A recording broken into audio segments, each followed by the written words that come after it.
forecast with Alana Brophy. Weather rates certified 11 years in a row.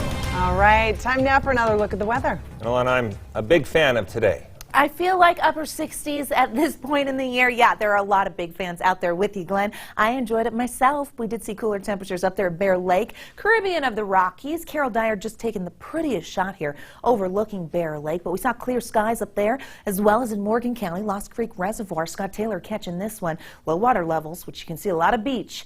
But plenty of sunshine out there as well. It was cool and breezy, but that's going to change. As we head into tomorrow, we've got high pressure taking control. Right now, we've got some gusty conditions in northern Utah, so heads up there. But this high pressure ridge is going to welcome back the heat. Our winds are going to increase. That means fire danger and wind advisories are possible. I'll tell you when as we make it through the rest of our work week. And that heat is circling back. I've got the timeline if you're making outdoor plans. You don't want to miss it because it gets intense, and it gets intense quickly. Speaking of, this is what it looked like last night in Cedar City. Great picture coming in. Thank you, Diana, for taking this and sending it our way. That cold front and wet weather, even as we left the station last night, it was still coming down. Great totals coming out of that. We like measurable moisture. These were the final storm totals. Close to 9/10 in Tickville, Great Salt Lake Mountains and Desert, more than half an inch in Park City.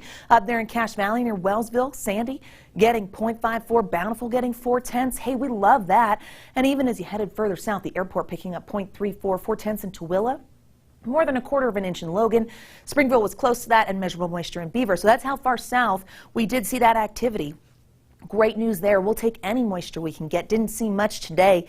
Dry conditions really throughout the Beehive State as that moisture stays to the north of us, where they're seeing that flooding in places like Wyoming and Montana. Quiet, and we did see just a few storms in southern Idaho kind of bubble up this evening. There was a slight chance Cache Valley could see it, but it was really cloud cover. And of course, those gusty winds that we're seeing tonight. Temperatures will be slightly below average for the overnight. So we're going to see those numbers bottoming out in the upper 40s along the Wasatch Front. So a cooler start to the day tomorrow. We already see those 40s showing up here by 2 a.m. Mostly clear.